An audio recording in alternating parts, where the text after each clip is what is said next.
Hello. Today the series which tells you all the crucial things you need to know about big issues in education is looking at how GCSEs are changing. From September 2009, sweeping changes to GCSEs come into effect following a year-long subject-by-subject review by the assessment agency, the QCA. So there's lots to catch up on. Well, the first reaction was, we've just got this lot sorted out, why are you now changing the goalposts? We generally do these about once every 5 years, and certainly the GCSEs, which were introduced in 2001, are due for a refreshing. It's really important to change GCSEs from time to time and other qualifications so that we make sure that the curriculum is keeping pace with the changes in life in general, so that young people have been educated for life as they're going to meet it.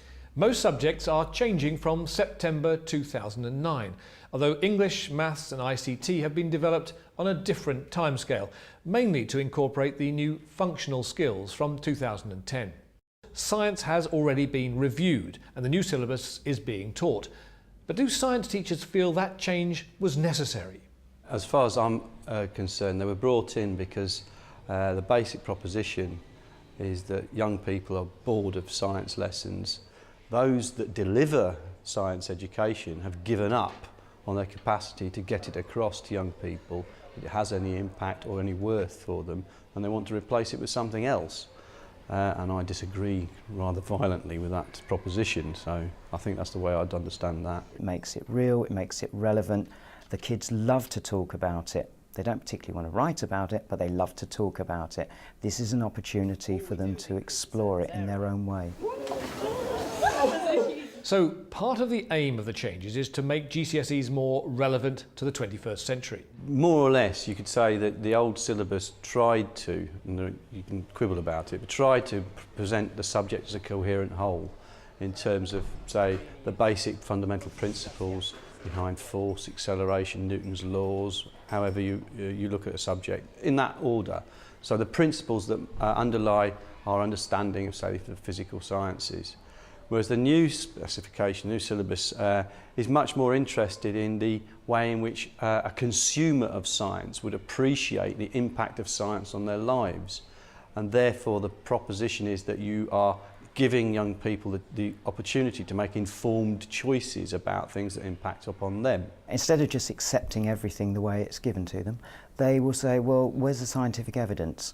What was your baseline? How many people was involved in the sample? Where's the proof? And this is all because of the way we're now teaching the science curriculum. And I think that's absolutely fantastic. And so one of the key features of the new GCSE science is that young people following that come out with the capacity to evaluate and understand the scientific information with which we're all bombarded these days and make their own judgments. And I think that's very important. Well, to probe a bit further into these changes to GCSEs, I'm joined in the studio by Tina Isaacs, Head of 14 to 19 Regulation at the assessment watchdog Ofqual. Tina, welcome. Why did GCSEs need changing? Well, for something like science, it's pretty obvious. Science moves along and you have to update, but even history moves on, and so over time you do absolutely want to update. The relevance is more in the approach, in that we're trying to have the GCSEs cover the skills as well as the knowledge and understanding that students need to have a successful experience. And to what extent are these changes about making sure that GCSEs will fit in with the new diplomas? It's the new secondary curriculum that's been introduced for September 2008, the new diplomas, the functional skills for those that are going to be introduced in 2010. What we want to make sure is that there's a curriculum in the round and that GCSEs as qualifications fit into that larger curriculum. And with teachers already having to cope with so many other changes, why did one member of the 14 to 19 QCA committee think change was needed at all? They needed changing because we needed to ensure that young people were developing a different set of skills. So there was a need to change them. And then there were various other issues that were coming along, such as people's concerns about coursework, that some people were getting too much help from their parents or not enough help from their parents or too much help from the internet. And so I think there are a lot of different things that came together that meant that they really needed to be looked at again. So why else have the GCSEs been changed? Well, the previous lot were seen as too narrow across the ability range. So now pupils will face exams with a broad range of question styles so that all candidates can show what they know, understand and can do. Along with this broader range of questions will be a new range of applied and general pathways within the new GCSE courses, so that those with a more practical bent can emerge with the same qualification as someone planning to take the subject to A-level and possibly to university. We need as much relevance as possible, whilst at the same time ensuring that the kind of high-level thinking, high-level knowledge is still accessible and available to young people. Now, a lot of these changes is about making the learning, in a sense, more applied learning. But isn't that what the diplomas are supposed to do about applied learning? So why not keep GCSEs as purely academic? You don't want to dovetail students and say, these are your diploma students, these are your GCSE students, so the latter being academic and the former being vocational. What you want is to have qualifications that cover the waters. Now, perhaps the biggest and for students the most noticeable change is the introduction of controlled assessment. This replaces coursework, which unfortunately came to be seen as unreliable because of uncertainty about how much of students' work was actually their own. Controlled assessment is work done under controlled conditions, and the reason for introducing it is to address the concerns that have been expressed about coursework over the possibilities of plagiarism and so on and so forth. In fact, controlled assessment is able to be controlled rather better because we specify the tasks more closely than we did under the old coursework arrangements, so the marking criteria can be correspondingly tighter. In English, we're worried about the removal of coursework because we believe that particularly with our EAL learners and some of our children with low levels of literacy, the confidence they've gained through working on coursework and ending up with something they're very proud of, and we feel that in humanities too, has been a major part of accelerating their progress. Now, the reason for this change from coursework to controlled assessment is presumably because there were problems with coursework. What were they? Yes, I mean, first, the problems were not huge, but there were problems. And mainly it was about students inappropriately using sources from the internet and saying that it was their own, so plagiarism. There were some instances where parents were giving too much help. Basically, coursework was, in some subjects, was uncontrolled, and we're trying to institute an element of further control. Have the precise arrangements for controlled assessment been decided in all subjects yet? Absolutely, and they're on our website.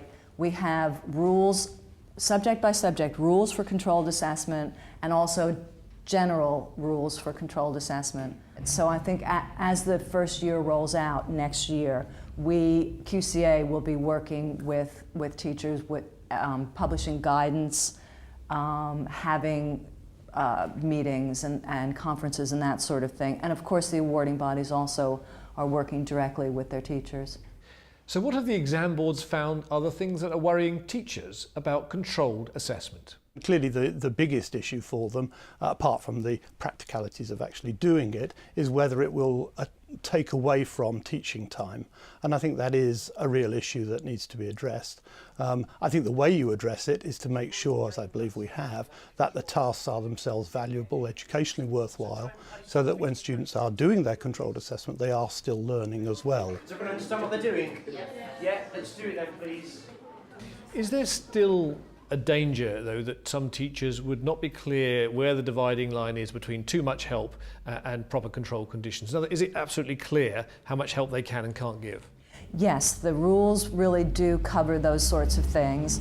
I do think that in the first year that teachers are going to have to get used to these new roles, but because we've specified what the controls are for each of the elements, how long they're supposed to take, or how many words a student's supposed to produce, teachers should be pretty clear in what their roles are.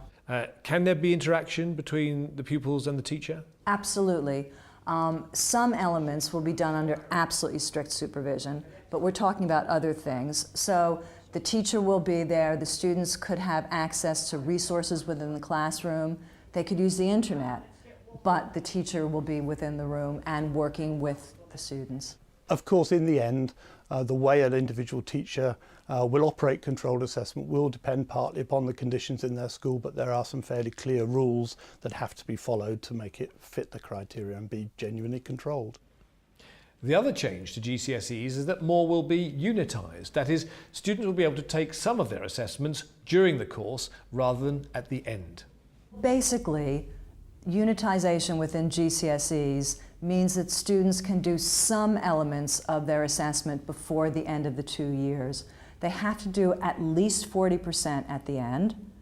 They can only resit any element once, so there are controls in place. But it means that at the end of the first year, for example, you can be assessed on that first year's work.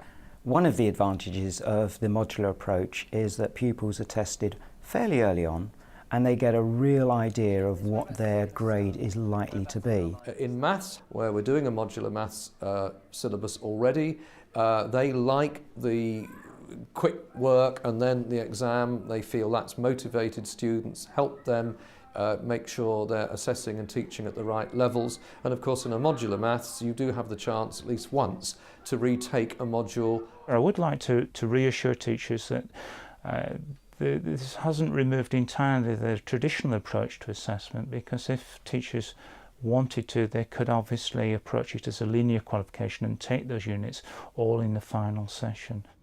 In some subjects, such as English and history, there will be an increasing emphasis on evaluating sources, or in the case of media studies, audiences. Miss Smith. You think Miss Smith is a mainstreamer? Yeah. Okay. You sure she's not an aspirer? Both. She could be a bit of both. Now this is the point I was hoping you would raise, guys.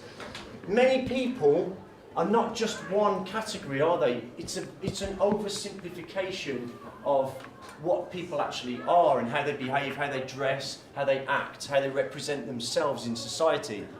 Okay? So, do you think there's a bit of a discrepancy between being an aspirer and a succeeder? So, media studies course going on there. Obviously, assessing sources is an important skill. Would you say the new GCSEs are putting more emphasis on that sort of skill? Yes, it's the analytical skills of being able to address an audience for a purpose, to be able to select among sources, to choose the best. These are the skills that we all use in everyday life, and it's really good to introduce 14 to 16-year-olds to those skills.